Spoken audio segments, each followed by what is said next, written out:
आप देख रहे हैं योर मनी और अब कुछ सवाल ले लेते हैं ईमेल के थ्रू। एक सवाल हमें उपेंद्र सत्कार ने भेजा है। उम्र इनकी 31 साल है। एग्जिस्टिंग एसआईपी इनकी 10,000 की है और इनका 28 साल में 6 करोड़ का टारगेट है। फंड्स की डिटेल्स में मेंशन कर दूं, आदित्य बिरला सन लाइफ का फ्लेक्सी कैप है 2,000 पर मंथ। मेरे ऐसे tax saver axis long term equity पारंपरिक फ्लेक्सी कैप फंड में 1,000 पर मंथ डाल रहे हैं। एक्सेस स्मॉल कैप में 3,000 पर मंथ और क्वांट स्मॉल कैप में 2,000 पर मंथ। तो इनका पोर्टफोलियो कैसा लगा आपको हेमंत जी, और साथ ही इनके गोल पर आपकी सलाह? दीपाली, देखिए इनका जो टारगेट है वो करीब 6 करोड़ का टारगेट है इनके पास, और इन्होंने कहा कि करीब 28 साल का समय है इनके पास। अभी जो ऑलरेडी इन्वेस्टमेंट कर रहे हैं वो 10,000 की इन्वेस्टमेंट है। तो अगर वो उसको कंटिन्यू करते हैं तो करीब करीब इनका 3 करोड़ 10 लाख का कॉर्पस बनेगा, क्योंकि इनका टारगेट कहीं ज्यादा है तो इनको अपनी इन्वेस्टमेंट बढ़ानी होगी। करीब करीब 12,000 एडिशनल एसआईपी इनको करनी होगी। अगर वो कंटिन्यू करते हैं 28 साल तक तब वो अपने टारगेट को डेफिनेटली पूरा कर पाएंगे। तो ये तो हो गया, इस तरीके से अपना टारगेट पूरा करेंगे। अब अगर हम बात करें फंड्स की, तो देखिए 10,000 में से 50% एक्सपोजर जो इनका वो स्मॉल कैप में, मुझे लगता है वो काफी एग्रेसिव है।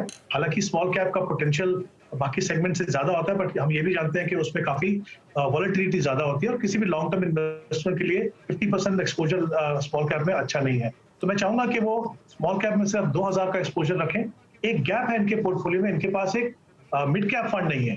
तो मुझे लगता है कि वहां पे जैसे हमने बात की कोटक इमर्जिंग फंड की लें या मोतीलाल का मिड कैप लें, उसमें अगर वो इन्वेस्ट करें तो जो सही बैलेंस हो पोर्टफोलियो में वो भी आएगा। और जैसा मैंने इनको बताया, इनको अपनी एसआईपी को 12,000 से बढ़ाना होगा, और जितना जल्दी बढ़ाएंगे उतना लंबा समय इनको मिलेगा, ताकि पावर ऑफ कंपाउंडिंग के फायदे से ये अपने टारगेट को पूरा कर सके।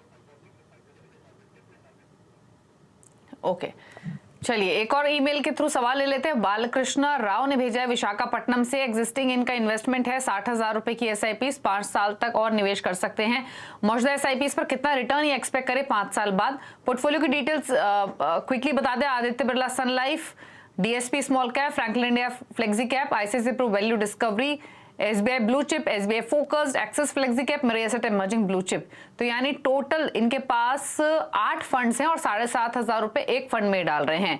क्या सजेशन इनके पोर्टफोलियो पर और कितना रिटर्न इनको मिल सकता है?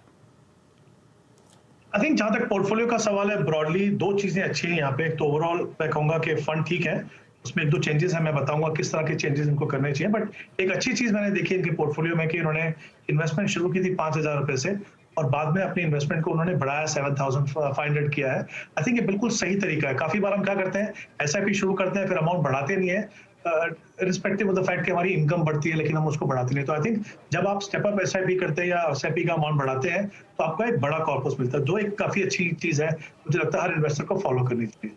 इनके पोर्टफोलियो में 2 चेंजेस मैं चाहूंगा करें। जैसे इन्होंने भी कहा है कि उनको डाउट है कि वो जो एबीएसएल का जो एमएनसी फंड है वो शायद इतना अच्छा नहीं कर रहा। मैं कहूंगा उनकी असेसमेंट बिल्कुल सही है, इस फंड की परफॉर्मेंस अच्छी नहीं रही है। तो इसकी जगह में एक फंड जो मैंने ऑलरेडी बात की थी, निपॉन इंडिया का मल्टी कैप फंड, वो अगर ले लें तो मुझे लगता है वो बेहतर होगा। दूसरा, इनके पास एक आईसीआईसीआई डिस्कवरी फंड है। हालांकि इस फंड का ट्रैक रिकॉर्ड काफी अच्छा है लॉन्ग टर्म में, बट मुझे लगता है आज के मौजूदा जिस तरह की मार्केट है उसमें अगर ये उसी फंड का ICICI large and mid cap में अगर वो कन्वर्ट करें, स्विच करें, तो मुझे लगता है वो उनके लिए बेहतर होगा। इन्होंने एक सवाल और कहा था कि कंपाउंडिंग में कुछ फर्क पड़ेगा कि नहीं। इनको कंपाउंडिंग में कोई फर्क नहीं पड़ेगा, क्योंकि आप इक्विटी से इक्विटी में ही जा रहे हैं और आप कंटिन्यू कर रहे हैं।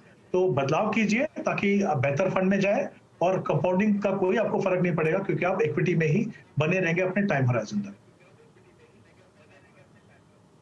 ओके, चलिए तो ये आपको आपके पोर्टफोलियो पर सलाह दी गई है हेमंत जी की ओर से। बदलाव आप उसके हिसाब से कर सकते हैं, अच्छा रिटर्न आप एक्सपेक्ट कर सकते हैं। शुक्रिया हेमंत जी शो में आने के लिए और अपने व्यूज सभी सवालों पर देने के लिए।